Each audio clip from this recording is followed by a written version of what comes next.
अगर आप Chinese diplomats को देखेंगे, चाइनीज हिस्ट्री बुक्स को देखेंगे, तो ये लोग क्या बात करते हैं, सेंचुरी ऑफ ह्यूमिलिएशन की. Binge watch and learn about geopolitics on Ask Abhijit Clips. Subscribe now. तो ये सेंचुरी ऑफ ह्यूमिलिएशन क्या था? It was an attempt.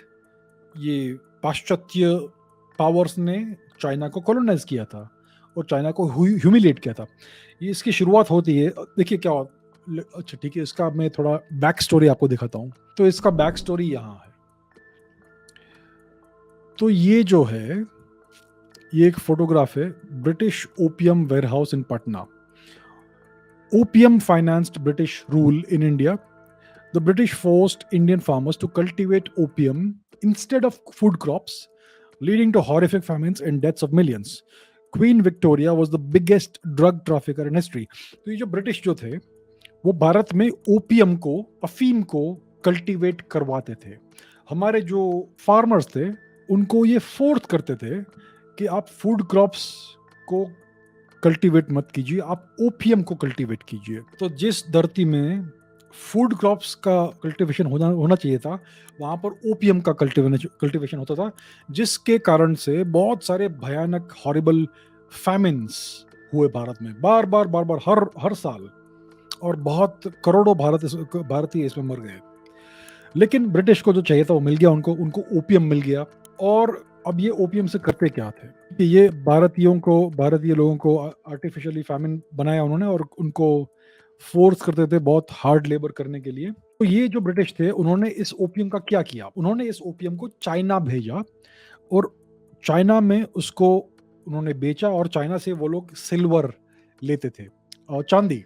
तो चाइना को आप ओपियम भेजो, ड्रग्स बेचो, और उसके एक्सचेंज में ब्रिटेन को चांदी मिलती थी, सिल्वर. तो ये चल रहा था उस समय. ये उनका स्ट्रेटेजी था. अभी चाइनीज ट्रेडिशनल मेडिसिन में ओपियम का कुछ रोल है. तो इसके लिए जो चाइनीज थे, वो इसको शुरुआत में ब्रिटेन से खरीद रहे थे. लेकिन ब्रिटेन ने क्या किया कि उन्होंने चाइना में ओपियम का फ्लड खड़ा कर दिया. बहुत सारा ओपियम उन्होंने वहां पर एक्सपोर्ट करने का शुरू किया. और फिर क्या हुआ उसके कारण से कि चाइना में बहुत सारे लाखों ओपियम एडिक्ट्स बन गए. बहुत सारे चाइनीज लोग ओपियम के एडिक्ट बन गए. फिर चाइनीज एम्परर ने इस पर प्रतिबंध लगा दिया. उसने सारा ओपियम जब्त कर लिया और समुद्र में डाल दिया, फेंक दिया. अब ब्रिटिश लोग इससे बहुत नाराज हो गए. तो उन्होंने अपनी नेवी वहां पर भेजी चाइना में. और उनकी नेवी बहुत पावरफुल थी, बहुत शक्तिशाली नेवी थी ब्रिटेन की. चाइनीज नेवी से काफी अधिक शक्तिशाली थी. तो ये फर्स्ट ओपियम वॉर हुआ, जो 1839 में हुआ ब्रिटेन और चाइना के बीच में. 2-3 साल ये युद्ध चला. ब्रिटेन की विजय हुई उसमें. और फिर उन्होंने चाइना को फोर्स किया एक ट्रीटी साइन करने को, ट्रीटी ऑफ नानजिंग, जो 1841, 42, 43 के आसपास हुआ था. ठीक है. इस ट्रीटी के अनुसार हांगकांग और 5 और पोर्ट्स को ब्रिटेन के हवाले कर दिया चाइना ने. और उनको ब्रिटेन को अनुमति दे दी कि आपको जितना ओपियम हमें बेचना है आप बेचिए. तो ब्रिटेन ने ये शुरू कर दिया वापस ओपियम का export to China through India. India में करोड़ों लोगों को मारा उन्होंने, क्योंकि उनको फोर्स किया आप ओपियम को कल्टीवेट कीजिए. उस ओपियम को लेकर ये चाइना में बेचते थे और चाइना से इसके एक्सचेंज में सिल्वर लेते थे. तो ड्रग डीलिंग, ये ड्रग ट्रैफिकिंग था. पाब्लो एस्कोबार बहुत छोटा आदमी है. क्वीन विक्टोरिया सबसे बड़ी ड्रग ट्रैफिकर थी पूरे दुनिया की. ठीक है. तो ये चलता रहा. और इस ओपियम के ट्रेड में भारत के काफी सारे मर्चेंट्स थे जो पारसी थे. बहुत सारे पारसीज इस ओपियम ट्रेड में शामिल थे. और ये पारसी इस ओपियम ट्रेड के कारण से बहुत ही रिच बन गए, वेल्दी बन गए, प्रॉस्परस. तो ये हिस्ट्री है. तो ये चलता रहा कुछ 4-5 साल, 10-12 साल तक चला. उसके बाद दूसरा ओपियम वॉर हुआ 1850s में, 1855-1856 के आसपास, जिसमें फिर से चाइना ने इस ओपियम ट्रेड पर प्रतिबंध लगाने की कोशिश की और फिर मिलिट्री एक्शन हुआ. तो इसमें ब्रिटेन भी शामिल था, इसमें फ्रांस भी था, इसमें यूनाइटेड स्टेट्स भी था, बहुत सारे अमेरिकन ट्रेडर्स भी थे इसमें, इस पूरे ड्रग ट्रैफिकिंग बिजनेस के अंदर शामिल थे ये लोग। कुछ अमेरिकन प्रेसिडेंट्स के भी फैमिलीज इसमें थे। फॉर इंस्टेंस रूजवेल्ट जो थे, दो दो अमेरिकन प्रेसिडेंट्स, उनकी फैमिली भी इसमें इन्वॉल्व थी इस ड्रग ट्रेड के अंदर। तो सेकंड ओपियम वॉर हुआ 1855 1856 के आसपास, ये भी 1-2 साल चला। उसके बाद नया ट्रीटी, उसके बाद फिर से चाइना फिर से हार गया। उसके बाद नया ट्रीटी हुआ जिसमें चाइना को और 10 पोर्ट्स इनके हवाले करने पड़े।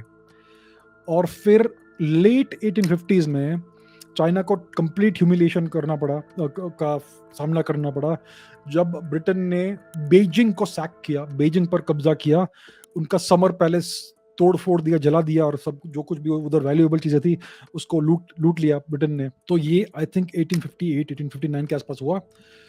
उसके बाद ट्रीटी को रिवाइज किया, ओपियम को फिर से लीगलाइज कर दिया, और उसके बाद क्रिश्चियनिटी को इंट्रोड्यूस किया, क्रिश्चियनिटी को लीगल कर दिया चाइना में।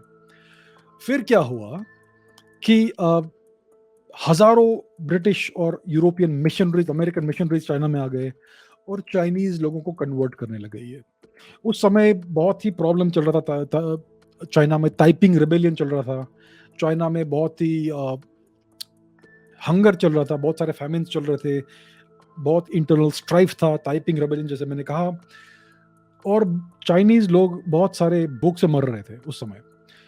तो ये मिशनरीज ने क्या किया कि उन्होंने चाइनीज लोग को कन्वर्ट करने का शुरू किया इन एक्सचेंज फॉर राइस। ये उनको चावल देते थे, और चावल देने के बदले में उनका ये कंडीशन था कि आपको कन्वर्ट होना है टू क्रिश्चियनिटी। तो चाइनीज लोगों ने इसके लिए एक नाम रखा, राइस क्रिश्चियंस। ये मैं नहीं बोल रहा हूँ, ये चाइनीज नेम है, ये चाइनीज लोगों ने ही ऐसे चाइनीज कन्वर्ट्स के लिए नाम रखा राइस क्रिश्चियंस, क्योंकि उन्होंने कन्वर्जन किया राइस के बदले में, राइस के लिए। तो ये उनका बहुत पुराना टैक्टिक है। चाइना में भी इन्होंने ये सब किए हैं, ये सारे टैक्टिक्स जो आप आजकल भारत में चल रहे हैं। भारत में भी काफी वर्ष से चल रहा है ये tactic, conversion in exchange for rice, right. तो ये हुआ। तो 1858 या 1859 में ये ट्रीटी हुआ, नया ट्रीटी, जिसमें ओपियम फिर से लीगल हो गया, क्रिश्चियनिटी लीगल हो गया, और बहुत सारे चाइनीज को धीरे धीरे ये लोग कन्वर्ट करने लगे इनटू क्रिश्चियनिटी। फिर 1899 में बॉक्सर रेबेलियन हुआ, जो इन सब चीज़ों के विरुद्ध में था, खिलाफ था, कि ये सब क्रिश्चियन कन्वर्जन हो रहा है और यूरोपियन प्रेजेंस है इतना सारा चाइना में। तो उसके अगेंस्ट में ये बॉक्सर रेबेलियन हुआ, जिसको भी इन्होंने क्रश कर दिया। तो ये पूरा है सेंचुरी ऑफ ह्यूमिलिएशन। इसकी शुरुआत होती है 1839 में with the first opium war, और इसका अंत होता है 1949 में, जब माओ सेतुंग और कम्युनिस्ट पार्टी ऑफ चाइना ने चाइना पर कब्जा कर दिया। इसको कहते हैं सेंचुरी ऑफ ह्यूमिलिएशन। तो इन्होंने डेफिनेटली चाइना को कॉलोनाइज करने का प्रयास किया, बहुत कुछ डिस्ट्रक्शन किया चाइना का बहुत शोषण किया, चाइना का बहुत सारा वेल्थ इन्होंने छीन लिया इस तरह से। मिशनरीज भी बहुत सारे भेजे, बहुत सारे चाइनीज लोगों को कन्वर्ट किया। आज भी बहुत सारे चाइनीज ऑफिशियली क्रिश्चियंस है, राइट। तो ये सब उन्होंने प्रयास डेफिनेटली किया चाइना में। लेकिन भारत में इन्होंने 200-300 साल तक ये पूरे एक्टिविटीज किए। चाइना में 100 साल से कम हुआ ये। तो इसके लिए भारत में और चाइना में इसका इफेक्ट अलग अलग हुआ है, लेकिन डेफिनेटली उन्होंने ये किया है, और चाइनीज इसको भूले नहीं है। तो आज अगर आप चाइना में देखेंगे एजुकेशन सिस्टम में, हर बच्चे को ये पढ़ाया जाता है कि हमें वेस्ट ने, पश्चिमी ताकतों ने हमें 100 वर्ष तक ह्यूमिलिएट किया, ये उनको पढ़ाया जाता है। और हम क्यों ह्यूमिलिएट हुए? क्योंकि हम इकोनॉमिकली और मिलिटरीली पावरफुल नहीं थे, इसीलिए हमें ये ह्यूमिलिएशन का सामना करना पड़ा। और हम तो चाइना में सारे बच्चों को ये पढ़ाया जाता है कि वेस्ट इतना बुरा है और चाइना को राइज होना है इकोनॉमिकली और मिलिटरीली, ताकि फिर से ऐसा ह्यूमिलिएशन कभी नहीं हो। तो उनके बच्चों को ऐसा पढ़ाते हैं चाइना में।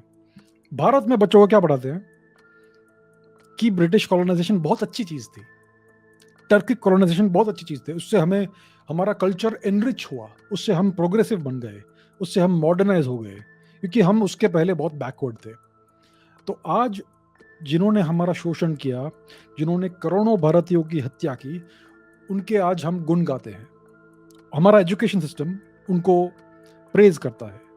तो देखिए, चाइना का अप्रोच क्या है और भारत का अप्रोच क्या है। भारत आज भी फुल्ली कॉलोनाइज्ड है, तो ये है डिफरेंस। लेकिन आपके प्रश्न का उत्तर तो यही है कि वेस्ट ने चाइना को भी कॉलोनाइज किया था।